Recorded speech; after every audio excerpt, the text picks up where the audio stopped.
Hoy leemos el Evangelio según San Juan, capítulo 6, versículos del 60 al 69.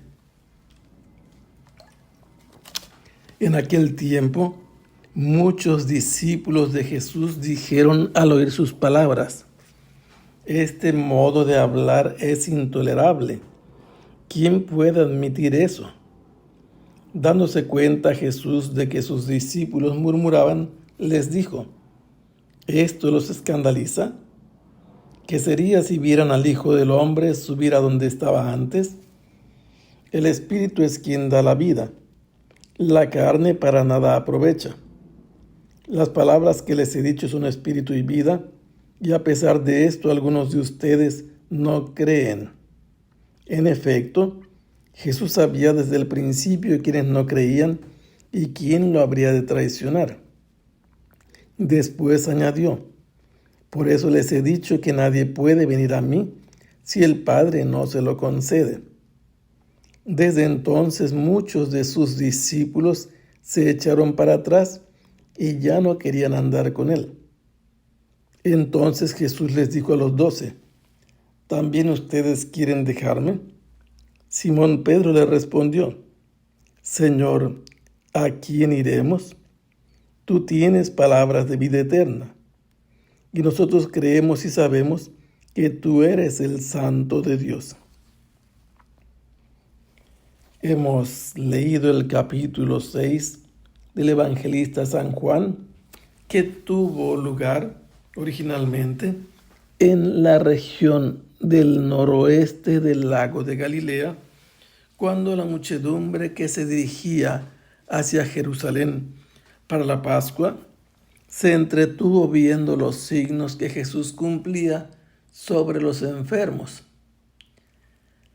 Después de tenerlos un tiempo allí, Jesús decidió darles de comer milagrosamente con un signo en el que hizo participar de algún modo a sus discípulos con sus opiniones y sus acciones. Cuando Jesús le dijo a Felipe: "¿Cómo compraremos pan para todos estos o dónde?", Felipe respondió: 200 denarios, que probablemente eran el capital que tenían en la bolsa común. No iban a ser suficientes para que todos pudieran comer un trozo de pan.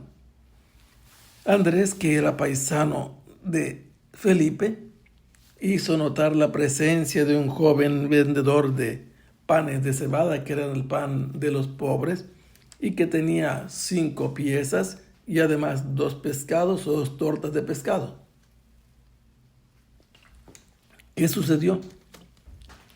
Jesús hizo que se los acercaran, pronunció una oración, empezó a distribuirlos. Todos los presentes estaban sentados en grupos de 50 y de 100. Normalmente los hombres se sentaban solamente con los hombres, y por eso pudieron calcular que habían quedado satisfechos finalmente un total de 5,000 hombres, sin contar mujeres y niños. Los discípulos recogieron los sobrantes, cada uno en su propio cesto, y fueron 12 canastos, y esto nos dice que son los que llamamos apóstoles.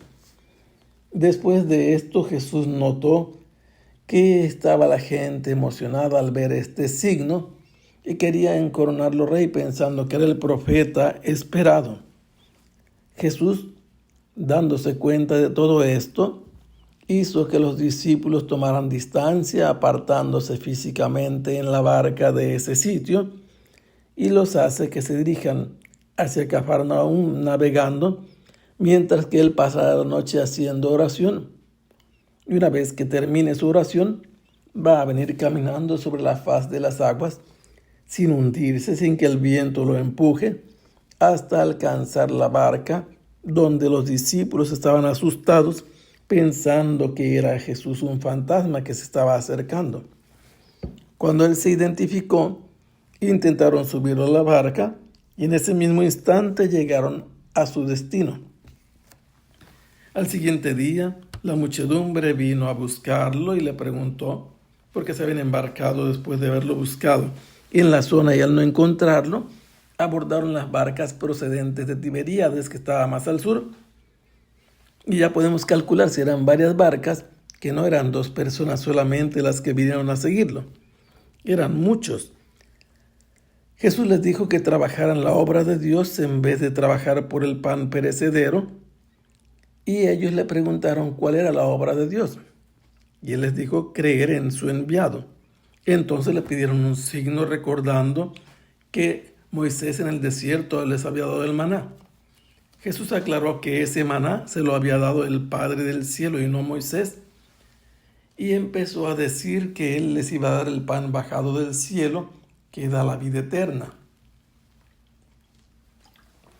Le pidieron que les diera de ese pan y entonces Jesús empezó a decirles que tenían que comenzar por creer en él, que todo aquel que creyera en él era porque el Padre lo había adiestrado, lo había enseñado y había creído en él. Pero conforme Jesús va aclarando las cosas y les demuestra que les va a dar a comer su carne y a beber su sangre, estos empiezan a reaccionar negativamente. ¿Por qué? Porque para ellos es un sacrilegio nutrirse con la sangre. Está prohibido por el Génesis, por el Levítico, por el Deuteronomio. Pero esta afirmación de Jesús alude también a un sacrificio. Cuando se sacrificaban las víctimas, se separaba la sangre de la carne, se desangraba la víctima.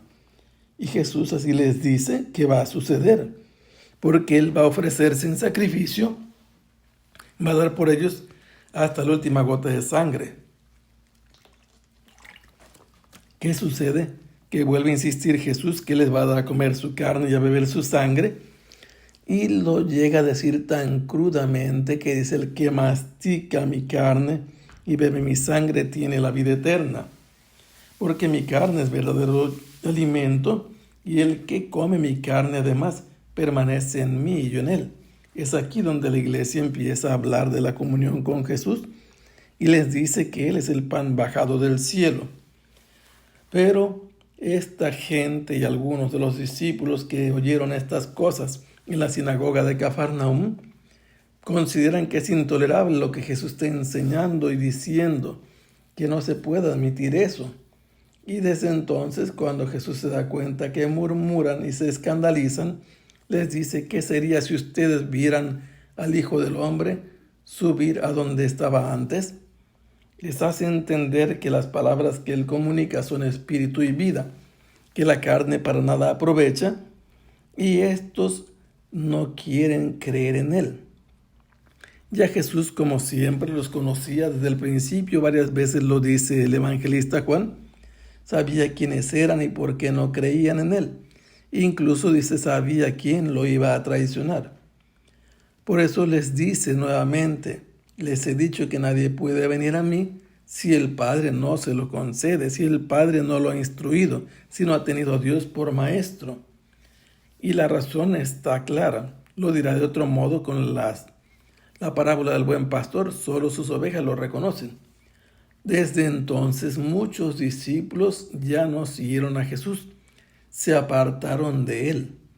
Y entonces Jesús, como ha hablado claramente, nadie puede masticar un símbolo, se trata de masticar su propia carne y beberla, se acerca a los 12, va a donde están ellos, porque ya han decidido muchos discípulos abandonarlo, y les pregunta: ¿también ustedes quieren dejarme? Como siempre, Pedro es el espontáneo, el de las iniciativas, y le responde a Jesús: Señor, ¿a quién iremos? ¿A quién vamos a ir? Solo tú tienes palabras de vida eterna. Pedro dice que lo que Jesús habla son palabras que dan la vida eterna. Él lo ha dicho también, lo ha escuchado. Ha dicho que va a dar la vida eterna y cree que estas palabras que Jesús pronuncia dan la vida eterna, y afirma en nombre del grupo de los discípulos, de los 12, nosotros creemos y sabemos que tú eres el Santo de Dios. Está diciendo Simón Pedro que ellos creen que Jesús es el enviado de Dios, que pertenece totalmente a Dios, que Jesús es aquel que transmite la enseñanza que da la vida eterna, que es el Hijo del Hombre en quien se necesita creer. Y por eso han sido instruidos por el Padre, creen en Jesús y se mantienen firmes en su seguimiento. Que el Señor los bendiga. Hasta pronto. Sea alabado el Santísimo Sacramento.